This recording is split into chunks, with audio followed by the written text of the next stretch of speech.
Fenol, você sabe o que é? Já ouviu falar? Desinfetantes, bactericidas, corantes, medicamentos, pomadas. Você saberia dizer o que todos esses produtos possuem em comum? Mesmo sendo produtos bem distintos entre si, todos eles são obtidos, direta ou indiretamente, do fenol.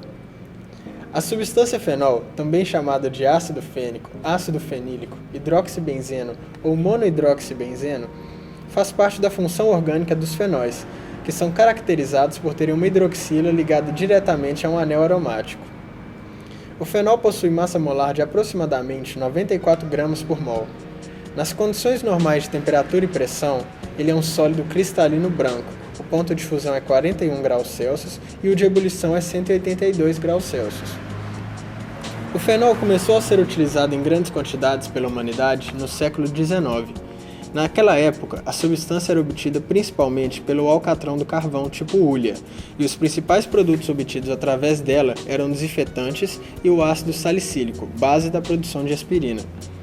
No início do século XX, o fenol passou a ser fabricado através de novas rotas, como cloração e sulfonação de benzeno.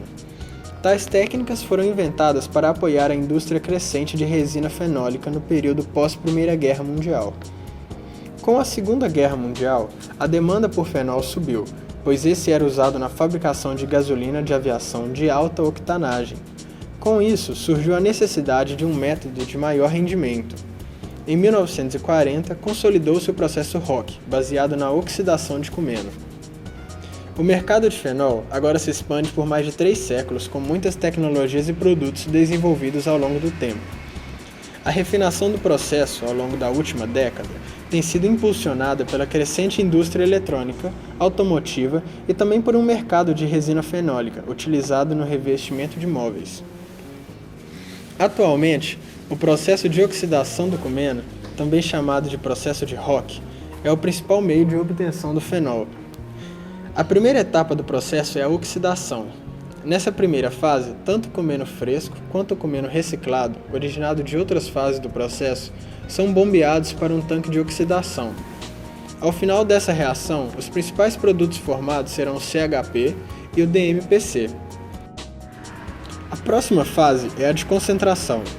Nela, a mistura da primeira fase é transportada para uma coluna, na qual o cumeno evapora, podendo ser reinjetado na oxidação. Após essa separação, a concentração do CHP aumenta significativamente, o que possibilitará uma maior eficiência na próxima fase. Em seguida, ocorre a etapa mais importante e mais complexa do processo, a decomposição. Nessa fase, ocorrem mais de 60 reações químicas no mesmo reator, além da decomposição do CHP, um composto muito instável.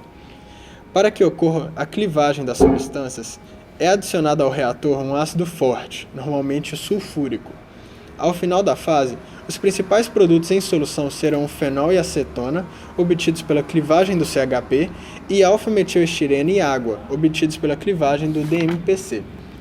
Em seguida, o produto da unidade de clivagem é resfriado e fenolato de sódio é adicionado para a neutralização do ácido sulfúrico, que é então removido sob a forma de sulfato de sódio. O produto de neutralização é destilado em 3 colunas. Na primeira, obtemos acetona. Na segunda, todos os líquidos evaporam, sobrando sulfato de sódio sólido.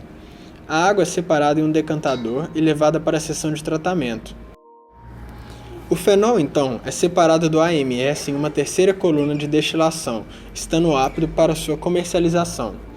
Nessa coluna também são retirados os traços de impureza, que no caso seriam o CHP e o DMPC restantes. O alfa-metilestireno, por sua vez, pode ser hidrogenado numa fase seguinte. A hidrogenação leva à formação de mais cumeno, que pode ser usado pela indústria na obtenção de mais fenol. O número alto de reações, a instabilidade do CHP e o controle de vazões, temperatura e concentração ao longo do processo contribuem para sua dificuldade. Porém, o alto rendimento na produção de fenol e a possibilidade de se obter acetona fazem com que o processo ROC seja o mais usado mundialmente na produção de fenol.